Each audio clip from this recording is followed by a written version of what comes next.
कुमार गौरव का जल्दी से रुख कर लेती हूँ। आज हम जल्दी बात करेंगे। कुमार गौरव, पीएम मोदी ने कहा भ्रष्टाचार पर एक बार फिर से उन्होंने साफ कर दिया है कि लड़ाई जारी रहेगी। सभी भ्रष्टाचारी एक मंच पर आ गए हैं और इस बीच ये कर्नाटक का चुनाव बहुत कुछ तय कर देगा बीजेपी विपक्ष दोनों के लिए। बीजेपी की क्या तैयारी? देखिए बिल्कुल जहां तक बीजेपी की तैयारी की बात है, प्रधानमंत्री की लाइन कल रात को आपने सुनी।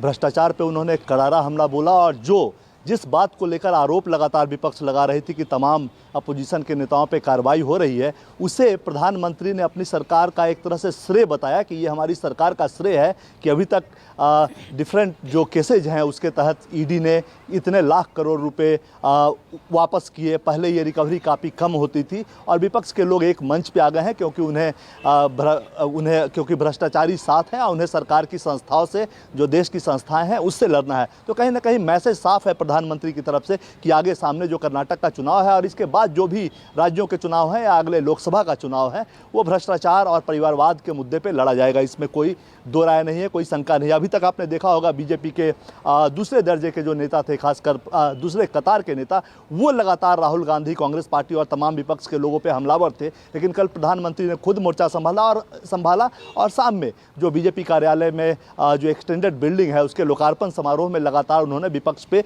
बिना नाम लिए हमला किया। कल सुबह भी उन्होंने जब बीजेपी संसदीय दल की बैठक थी, पार्लियामेंट्री पार्टी की बैठक थी, तो उसमें कहा था कि विपक्ष का हमला हम पे बढ़ेगा क्योंकि हम मजबूत हो रहे हैं और इसके लिए जमीन पे सांसदों को, नेताओं को काम करना चाहिए। रही बात कर्नाटक चुनाव की, करप्शन के मुद्दे पे कर्नाटक चुनाव में जाना, बीजेपी चाहेगी कि वहाँ वो कर्नाटक चुनाव में इस मुद्दे पे जाए, लेकिन वहाँ ये दोधारी तलवार की तरह हो सकती है। जो कि आपको याद होगा 2019 में प्रधानमंत्री ने कर्नाटक में लोकसभा चुनाव में एक सभा के दौरान कांग्रेस और जेडीएस की सरकार को 10% वाली सरकार कहा था। लेकिन आज की तारीख में जब BS येदियुरप्पा हटे और वासवराज बोम्मई बने, तब से लेकर आज तक बीजेपी की जो कर्नाटक सरकार है उसको 30% वाली सरकार कहा जा रहा है विपक्ष की तरफ से।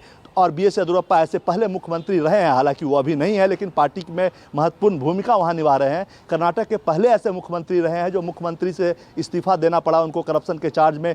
23 दिन वो जेल में भी रह चुके हैं पहले, ये पुरानी बात है, लेकिन एक दाग उनके ऊपर है, करप्शन के आरोप उन पर लगते रहे हैं। तो जाहिर तौर पर कर्नाटक चुनाव में अगर बीजेपी करप्शन के मुद्दे को लेकर जाती है तो विपक्ष को भी एक मौका मिलेगा, क्योंकि पूरा का पूरा कर्नाटक चुनाव BS येदियुरप्पा को सौंपा गया है बीजेपी की तरफ से कि आपने जिसको चेहरा बनाया है, जिसके चेहरे पे लड़ रहे हैं, यानी मुख्यमंत्री कोई और है लेकिन चेहरा येदियुरप्पा का है, वो भी करप्शन में खुद लीन है। तो डबल अटैक है, डबल मुश्किल है बीजेपी के लिए भी। लेकिन मोटे तौर पे चूंकि बीजेपी के पास व्यवस्था ज़्यादा है, नेता ज़्यादा हैं, तो वो करप्शन के मुद्दे पे अपनी लड़ाई को आगे लेकर जाएंगे और चुनाव उसी पे लड़ने का प्रयास करेंगे।